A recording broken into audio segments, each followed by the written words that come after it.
Hi everyone, welcome to our channel. ఈరోజు ఒక healthy బూరెల్ recipe చూసేద్దాం. మనం ఇంట్లో నార్మల్గా బూరెలు చేసుకుంటాం కదా, ఈ బూరెల్ని సజ్జలతో చేసాం. ఈ సజ్జ బూరెలు బాగా పొంగి గుల్లగా భలే వస్తాయి.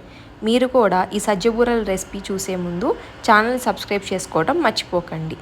సజ్జ బూరెల కోసం మనం ముందుగా 4 గిద్దల సజ్జలని, గ్రాముల్లో చెప్పాలంటే 500 గ్రామ్స్ ఆఫ్ సజ్జల్ని తీసుకొని 3 to 4 టైమ్స్ బాగా వాష్ చేసుకోవాలి. ఇందులో ఏమైనా పుల్లలు అలాంటివన్నీ ఉంటే రిమూవ్ అయిపోతాయి. ఇలా వాష్ చేసుకున్న సజ్జల్ని అట్లీస్ట్ 12 అవర్స్ అన్న నానపెట్టుకోవాలి.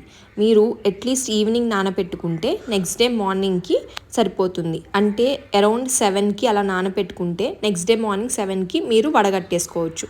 ఇలా వడగట్టిన దాన్ని ఒక 30 మినిట్స్ పెట్టి నీళ్ళన్నీ కారిపోయిన తర్వాత ఫ్యాన్ కింద టవల్ కానీ పేపర్ మీద కానీ లైట్గా పరిచి ఆరటానికి పెట్టాలి. చూసారా, ఇలా టచ్ చేస్తే మనకి వాటర్ అవుతుంది. ఇలా వాటర్ అవ్వకుండా డ్రై అయిపోవాలి. నాకు ఒక 2 అవర్స్కి బాగా డ్రై అయిపోయినాయి. ఇప్పుడు ఈ సజ్జల్ని మిక్సీ జార్లోకి తీసుకొని ఇలా పౌడర్ పట్టుకోవాలి. ఇలా ఫైన్గా పౌడర్ పట్టిన దాన్ని జల్లించుకొని పక్కన ఉంచుకుందాం. నెక్స్ట్ మనం బెల్లాన్ని కరగపెట్టుకోవాలి. ఇక్కడ మనం 250 గ్రామ్స్ ఆఫ్ బెల్లాన్ని తీసుకొని అందులోకి ఒక టేబుల్ స్పూన్ దాకా వాటర్ పోసుకొని బెల్లాన్ని కరగబెట్టుకోవాలి. మనం మొత్తం 500 గ్రామ్స్ ఆఫ్ సజ్జలకి 250 గ్రామ్స్ ఆఫ్ బెల్లం తీసుకుంటున్నాం. ఇది కరెక్ట్గా సరిపోతుంది.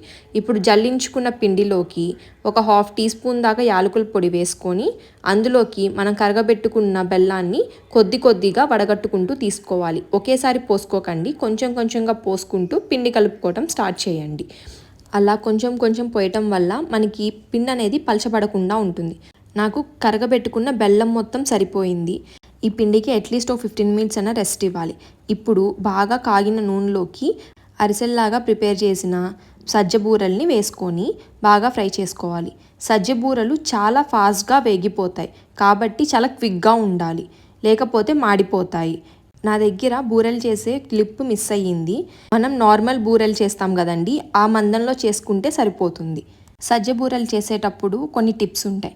ఫస్ట్ టిప్ ఏంటంటే, మనం అరిసెలకి ఎలా అయితే తడి బియ్యం పిండి వాడతామో అలానే ఇక్కడ మనం తడి సజ్జ పిండి వాడతామన్నమాట. అప్పుడే మనకి బూరెలు మంచిగా పొంగుతా వస్తాయి. అలానే ఇక్కడ బెల్లాన్ని పాకం ఏమి తెప్పిన అవసరం లేదు, బెల్లము కరిగితే చాలు. సజ్జ బూరెలు ఫాస్ట్గా కుక్ అయిపోతూ ఉంటాయి కాబట్టి ఒకరు వేస్తున్నప్పుడు ఇంకొకరు తీస్తూ ఉంటే ఈజీగా ఉంటుంది, లేకపోతే సజ్జ బూరెలు మాడిపోతాయి.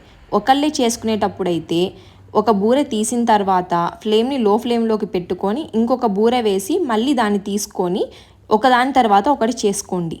ఒకేసారి వేసేస్తే సజ్జ బూరెలు మాడిపోతూ ఉంటాయి. అంతేనండి, బూరెలు ఇంట్లోనే ఈజీగా చేసుకోవచ్చు. ఈ బూరెలు కాకపోతే ఎక్కువ డేస్ స్టోర్ అవ్వవు.